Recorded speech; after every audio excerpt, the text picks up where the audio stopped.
Hello, I'm the Nostalgia Critic. I remember it so you don't have to. Teenage Mutant fucking Ninja Turtles. This is the shit. When we were growing up, Ninja Turtles were everywhere. Comic books, TV shows, breakfast cereals. They even had a pie named after them.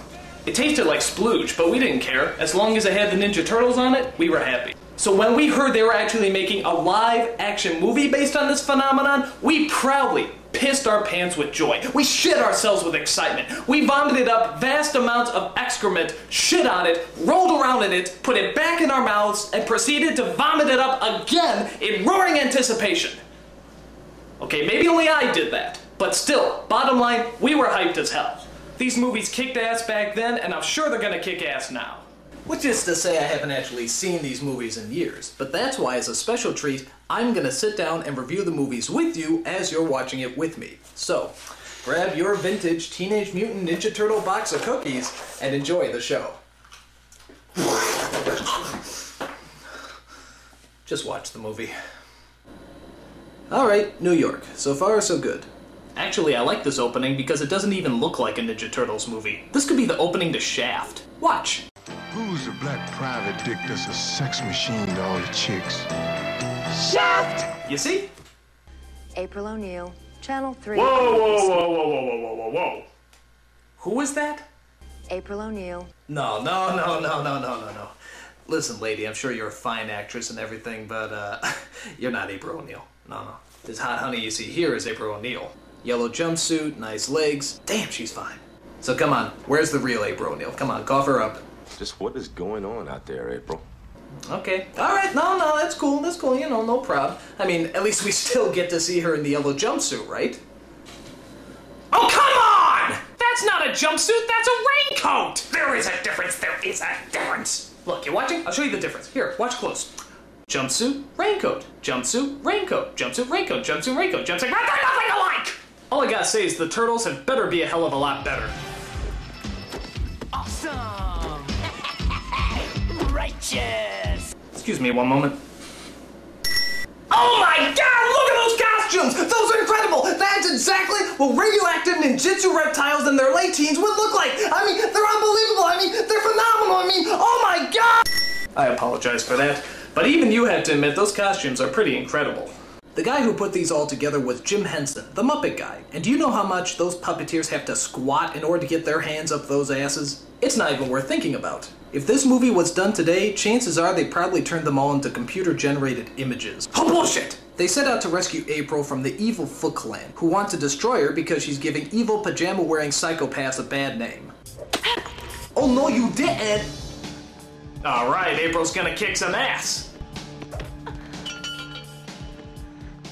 As you probably guessed, the Turtles save April and take her back to their home in the sewers. There she meets the Ninja Turtles' mentor, a giant rat named Splinter. And I have to admit, saying this all out loud is making me realize just how friggin' weird this movie is. Where did they come up with this stuff? So Splinter explains to April the origin and where they came from. You see, years ago, Splinter was just an ordinary pet rat in Japan. After his master is murdered, Splinter somehow makes it to New York and comes across a canister of ooze and 4 baby turtles. Within a day, both the turtles and Splinter grow in size and even begin to form words. Pizza!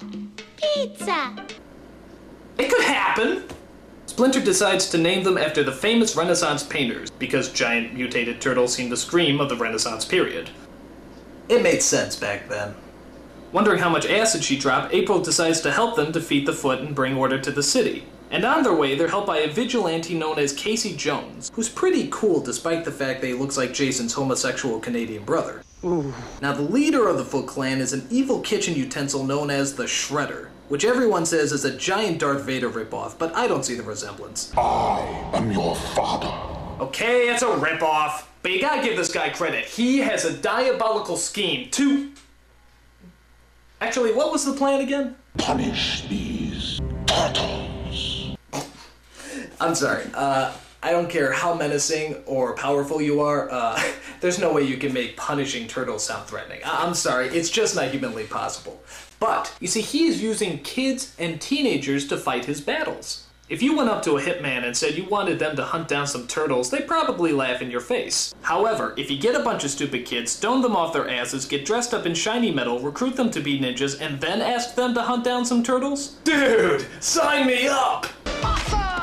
My only problem with this plan is the costumes they're assigned. I mean, I know they're supposed to be ninjas and everything, but those costumes are so tight, I don't even think they can talk.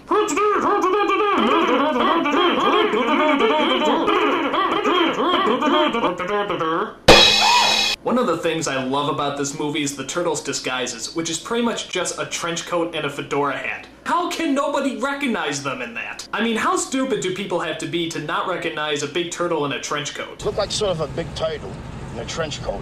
The movie comes to a thrilling climax at the top of a tall building, where the Shredder challenges our heroes to a man-on-turtle brawl. And of course, being the Ninja Turtles, they get their green asses handed to them.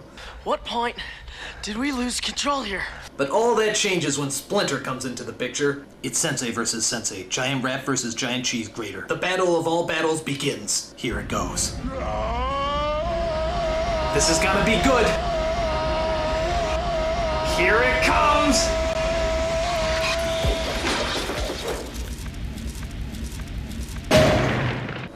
Bullshit! What kind of battle is that? He sticks out his foot like a cartoon character and he trips? What a ripoff! All I gotta say is the next film had better be a lot better. Teenage Mutant Ninja Turtles 2, The Secret of the Ooze. And what exactly is The Secret of the Ooze? It was made in a laboratory. And that's about it. There's not really any surprises on top of that. Kind of a big letdown. But the Turtles are back. And this time around they're, well, more kid-friendly, I guess. After all the parents complained about the violence and swearing in the first film, you know, everything that made it good, the second film tones down the action and the bad language. So instead of using their weapons to fight people, they use stuff like cold food, belts, and yo-yos. You know, stuff you find lying around the house. So now all your kids will know how to turn ordinary household appliances into blunt, badass weapons. Thank you, parents of America. Idiots. And as for the bad language, I don't know. I don't remember too much swearing in the first film. Ninja kicked the damn rabbit. Damn. Okay. So every kid was swearing like a bastard after they saw this movie. But granted, it's a lot better than their original cut. Fuck that, man. Them niggas around the corner tripped out, man. Where my fuck that, man? Where my strap? Fuck that. Never let Spike Lee direct a children's movie. Can you believe this guy? So the story centers around the return of the sinister Shredder. After doing a short ripoff of Tim Burton's Batman, he gets back into action by plotting his revenge against those pop culture spewing reptiles. He steals a canister of ooze from that guy in Titanic and decides to make his own evil mutants. Within seconds, two innocent, harmless animals are transformed into the sinister duo of Bebop and Rocksteady. Yeah, like I said, Bebop and Rocksteady. Now the one scene everyone remembers is the fight scene that takes place in the whitest of all rap clubs led by the whitest of all rappers. You guessed it, Vanilla Ice. Oh no. Gee, it looks like they're pretty freaked out about all those monsters breaking into their club. But wait a minute. I think the Ice is feeling something. I think he's conjuring up a rap, a sort of ninja rap, if you will. Yo, it's the Green Machine. He is! Look at that, a totally unrehearsed yet somehow totally choreographed rap scene entirely made up on the fly. What talent. I gotta tell you, this guy is going places! Like the unemployment line. So the film climaxes as the Shredder drinks what's left of the mutated ooze and turns into a mutant himself. Jesus Christ, look at that. That is a badass villain. It's a super shredder. Alright, this is gonna make up for the shitty climax in the last movie. 4 mutant turtles versus 1 giant mutant shredder. This is gonna be good.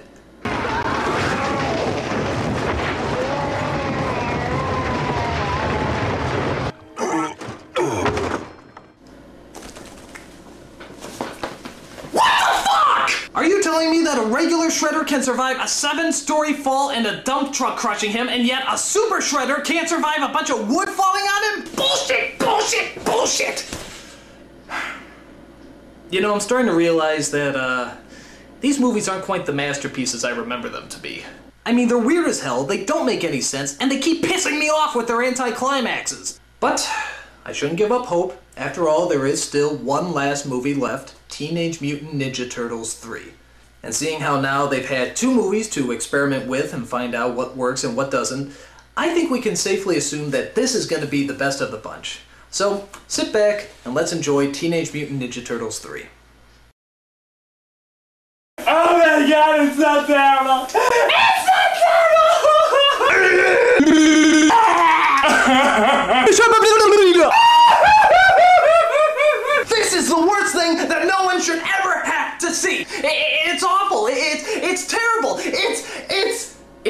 bad, I am forced to make up a word to describe how bad it is. This movie is horribifuckus. It's the most horribifuckus movie I've ever seen in my entire life.